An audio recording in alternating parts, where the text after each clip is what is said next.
प्यारे नबी सल्लल्लाहु अलैहि वसल्लम की बीमारी की खबर चारों तरफ फैल चुकी थी। हजरत फातिमा रजी अल्लाह अन्हा दौड़ती हुई रसूलुल्लाह सल्लल्लाहु अलैहि वसल्लम के घर की तरफ जा रही थी। उस दिन आसमान का चांद भी जैसे फीका पड़ गया था। सहाबा किराम बैठे हुए थे, किसी की आंखों में आंसू थे, किसी का दिल पत्थर की तरह बोझिल हो चुका था। कोई कुछ बोल नहीं रहा था, बस खामोशी से सिसकियां लेकर रो रहे थे। इधर मोहम्मद रसूलुल्लाह सल्लल्लाहु अलैहि वसल्लम बीमार हालत में अपने घर में मौजूद थे। पास हजरत फातिमा रजी अल्लाह अन्हा और अम्मी जान आयशा रजी अल्लाह अन्हा मौजूद थीं। तब नबी करीम सल्लल्लाहु अलैहि वसल्लम ने फरमाया, ए आयशा, अबू बकर को खबर दो। लेकिन वो इत्तला देने से पहले ही कमरे में दाखिल हो गए। तब नबी करीम सल्लल्लाहु अलैहि वसल्लम ने फरमाया, ए अबू बकर, मैं तुम्हारे पास एक अमानत छोड़ के जा रहा हूँ, तुम मेरे सहाबा का ख्याल रखना। ये बातें हो ही रही थीं कि अचानक घर का माहौल बदल गया। एक अजीब नूर घर के आसपास फैलने लगा।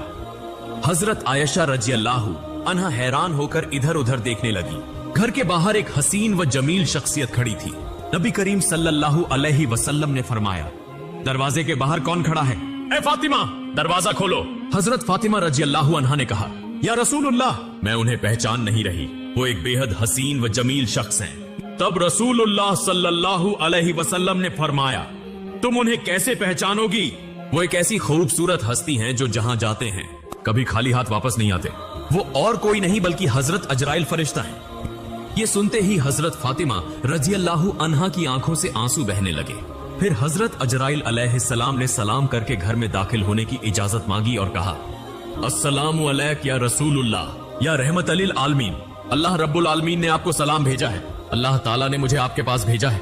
या रसूलुल्लाह, अगर आप इजाजत दें तो ही रूह कब्ज करूंगा, वरना वापस चला जाऊंगा। आप जितने दिन चाहें इस दुनिया में रह सकते हैं। तब नबी करीम सल्लल्लाहु अलैहि वसल्लम ने फरमाया, ए अजराइल अलैहिस्सलाम, मेरा तो अल्लाह से एक बात कहना बाकी है। अजराइल ने पूछा, या रसूलुल्लाह, कौन सी बात बाकी है? तब रसूलुल्लाह सल्लल्लाहु अलैहि वसल्लम ने फरमाया, मेरा भाई जिब्राइल कहाँ है?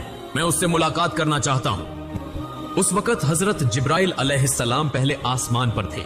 ये सुनते ही फौरन रसूलुल्लाह सल्लल्लाहु अलैहि वसल्लम के घर में दाखिल हो गए। कमरे के अंदर एक गैर फानी नूर की रोशनी फैल गई। उस नूर के बीच में हजरत जिब्राइल अलैहिस्सलाम खड़े थे।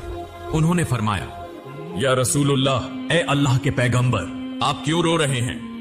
मोहम्मद रसूलुल्लाह सल्लल्लाहु अलैहि वसल्लम ने फरमाया, ए भाई जिब्राइल, मैं इसलिए रो रहा हूं कि जब मैं इस दुनिया से चला जाऊंगा, मेरे गुनहगार उम्मतियों का क्या होगा?